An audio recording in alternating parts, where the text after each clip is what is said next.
Assalamualaikum warahmatullahi wabarakatuh. Baik lagi nih sekarang di edisi berapa? Episode 2 Bi ya?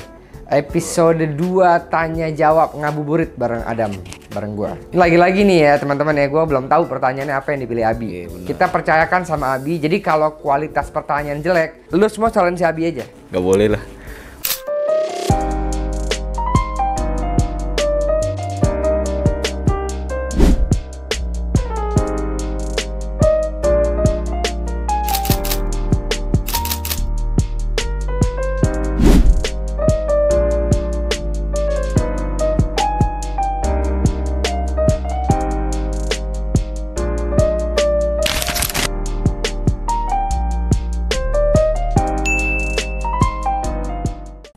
Sebentar, sebelum kalian lanjut, kalian tahu nggak kalau sekarang di setiap pembuatan sertifikat GRI Lab, kalian juga akan mendapatkan bonus video batu permata kalian secara SD, zoom dan detail, dan mutar 360 derajat yang bisa kalian akses ketika kalian scan QR code pada sertifikat tersebut. Kayak gini contohnya, mantep kan? Ya tunggu apa lagi? Pesan sertifikat untuk batu permata milik kalian. Oke Pak, nih pertanyaan pertama. Om, kalau lab nggak akurat kenapa tuh? Dari 3 lab 1 batu, batunya bisa beda-beda hasilnya. Padahal batunya cuma 1 yang diuji. Namanya lab itu pasti masing-masing punya background pendidikan. Jadi make sure dulu background pendidikannya apa, sudah sesuai standar pendidikan gemologi yang terakreditasi di dunia atau belum. Kedua, ada lagi satu lagi ya, yang dibilang perbedaan itu seperti apa dulu. Kalau perbedaan hasil dari topaz ke spinel, dari spinel ke ruby, topaz ke turmalin, itu yang nggak boleh terjadi. Kenapa? Karena sebetulnya memisahkan antara itu tuh pakemnya ada jelas. Kalian tinggal cek refractive index, dasar banget ini ya, cek refractive indexnya menggunakan alat refraktometer dan mengecek berat jenis airnya. Case close, beres, itu nggak akan tertukar. Kalau sampai itunya beda, berarti siapapun yang meriksa itu tuh nggak teliti atau nggak bisa ngebacanya. Tapi kalau perbedaannya misalnya bicara warna, satu bilang blue, satu bilang greenish blue, no problem. Misalnya beberapa treatment, misalnya oiling ya di emerald, satu ngomong minor, satu ngomong moderate, it's no problem. Karena sekali lagi penilaian tadi seperti treatment ini tuh perlu interpretasi dan standarisasi yang dimiliki para pemeriksa batu tersebut. Ya bisa saja standarisasi antara yang satu dan satu berbeda. Itu pun wajar. Ada case kemarin, batu sampel GRI Lab kita bawa ke GIA, barang yang sama beda berapa bulan. Pertama GIA keluarkan minor, berikutnya GIA keluarkan moderate, F1 minor, lalu F2 moderate plus resin lagi. Ini GIA bisa beda. Ya apalagi lab-lab seperti kita di Indonesia ya, hal yang wajar. Jadi itu yang perlu dipisahkan. Perbedaan yang bisa ditolerir dan tidak boleh ditolerir ya. Apa sih perbedaan antara Palmyra citrin dan Madeira citrin? Madeira citrin, Palmyra citrin itu adalah 2 trade name ya yang sering digunakan untuk meningkatkan nilai jual citrin. Untuk Madeira citrin biasanya itu disematkan untuk citrin-citrin yang memiliki warna percampuran antara merah dan orange, reddish orange. Nah untuk Palmyra itu coba kita cari dulu ya. Gue nggak familiar, gue pernah dengar tapi gue sendiri nggak familiar dengan Palmyra citrin. Kita cek sebentar Bi, supaya tidak ada dusta di antara kita. Sedangkan Palmyra citrin itu beberapa sumber dan juga di jma.com, Palmyra itu bright orange, yaitu bedanya. Jadi satu orange, satu reddish orange. Tapi sekali lagi, trade name ini tuh sepengetahuan gue ya, jarang sekali digunakan di institusi laboratorium gemologi dimanapun. Karena biasanya ya citrin, mau dia reddish orange, mau dia orange, mau dia yellow, mau dia brownish orange, brownish yellow, itu masih disebut sebagai citrin gitu. Emang bener black jet nephrite dapat melancarkan peredaran darah? Apakah udah ada penelitian ilmiahnya?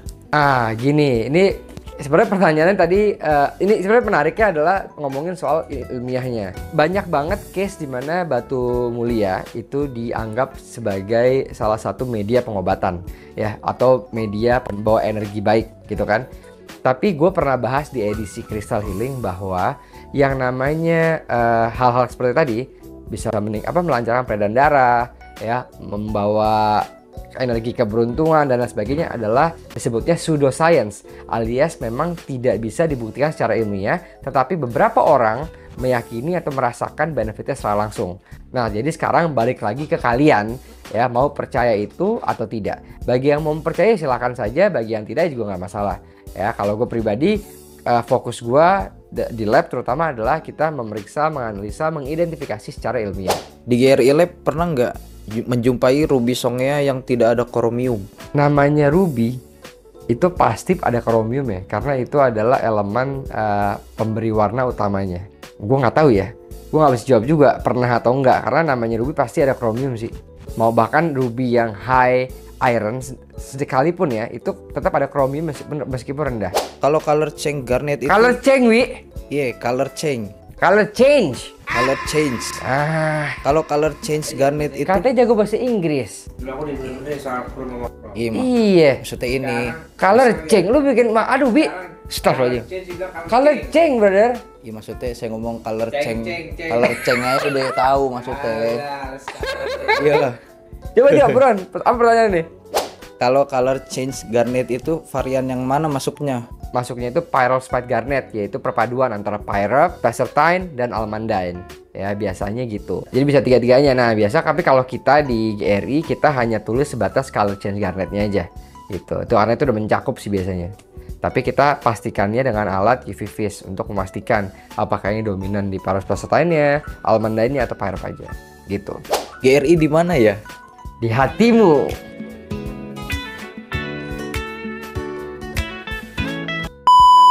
Kasih alamatnya, Bi. Tulis. Ngerti nggak? Apakah actinolite itu sama dengan yang sering disebut pandan Yunan, Bang? Bisa jadi sih. Bisa jadi. Mungkin bahasa pasarnya pandan Yunan. Apa? Pandan Yunan. Pandan Yunan. Karena emang actinolite itu banyak berasal dari Cina, Tiongkok kan. Jadi mungkin ya, mungkin. Tapi perlu di cross check dulu. Mau gue cross checkin? Coba ya. Pandan Yunan. Ya kalau lihat dari online marketplace sih mereka ada menyebut pandan Yunan itu actinolite ya. Tapi sekali lagi ya ini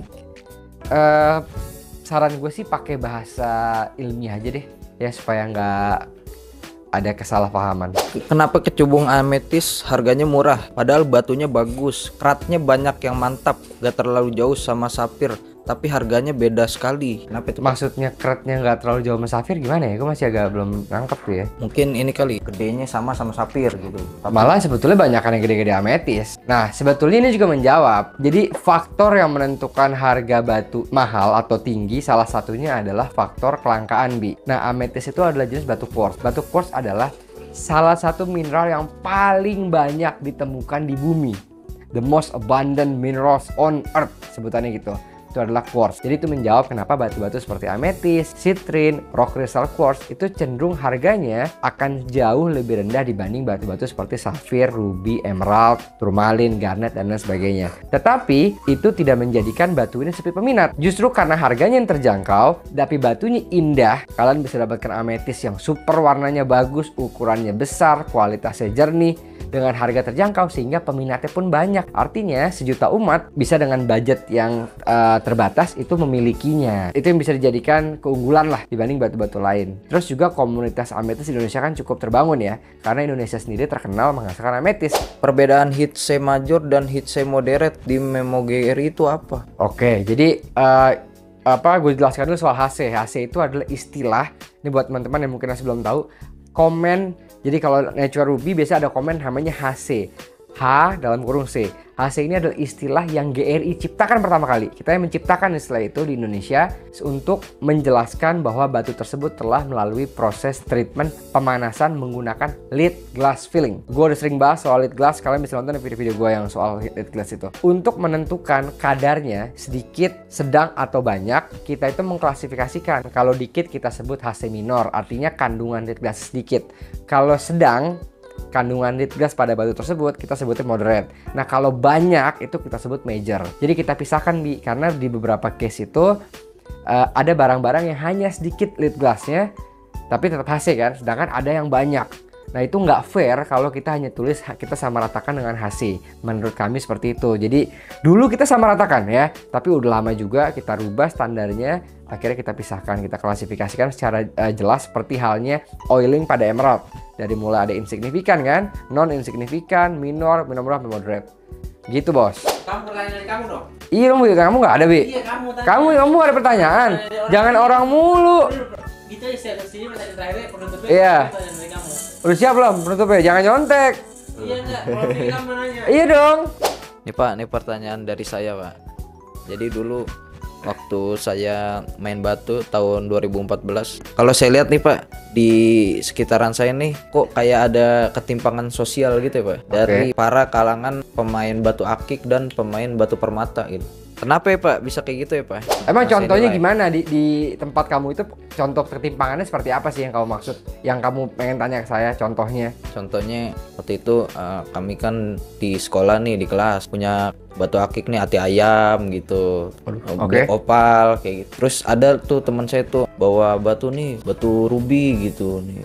Intinya di situ kita masih bocah ngelihat, oh Wow gitu Bi ya? iya, Oke. nah terus yang kalangan akik nih yang kita lihat udah biasa gitu. Tapi setelah Oke. ada yang bawa batu permata nih, wah kayaknya wah banget nih gitu. Oke. Kayak klub beat tiba-tiba ada yang dateng bawa Harley gitu. Oke, Gitu, oke. iya. Nah mungkin gini nih, pertanyaan sebenarnya menarik ya, walaupun Abi agak belibet-belibet tapi menarik buat dijawab. Pertama mungkin ini masalah persepsi juga, ya kan? Kan biasa lihat akik terus ngelihat batu yang bling-bling. Ya kesannya ini wah bling-bling luar biasa. Memang secara umum ya, batu ruby, emerald cenderung lebih tinggi, lebih punya value daripada batu-batu akik. Tapi bukan berarti batu ruby, emerald, safir itu selalu lebih mahal lebih. Semua baliknya tergantung kualitas. Apalagi bicara batu akik, ada batu-batu akik yang punya keunikan sendiri ya, terutama kalau bicara akik gambar misalnya. Itu kadang harganya nggak masuk akal Bi, karena tergantung orang yang suka. Bisa ada orang beli 15.000 jual 50 juta, bahkan ratusan juta. Jadi artinya bisa juga batu akik ini punya value lebih tinggi dibanding dengan batu-batu yang bling-bling tadi kalau kualitasnya juga rendah Bi, atau bahkan yang mungkin sintetik. Nah satu lagi Bi, soal batu akik di Indonesia apalagi saat booming itu mengeneralisir semua batu-batuan kalau dia nggak kristal gitu ya itu disebut batu akik. Padahal enggak loh ya, batu akik itu sebetulnya terbatas pada batu-batu jenis dari cryptocrystalline quartz yang berbasisnya adalah chalcedony Bi. Sebetulnya agate, jasper, onyx gitu. Jelas dong, saya jelasin kamu ngerti nggak sekarang ini? Ya ngerti dong, ngerti. Oke Pak. Udah cukup Bi pertanyaan Bi? Udah Pak. Oke, nah teman-teman tadi itu pertanyaan-pertanyaan ya yang kita udah bacakan dan ditutup oleh pertanyaan pamungkas dari seorang Abi Wardani. Abimanyu. Abi Manyun. Nah, jadi buat teman-teman yang punya pertanyaan, tulis aja di kolom komentar karena ini akan jadi edisi episode kita berikutnya di bulan Ramadan ini. Karena Ramadan tinggal 10 hari, kita kejar tanya jawab ini sebanyak-banyaknya kita buat video. Oke? Oke. Bye-bye.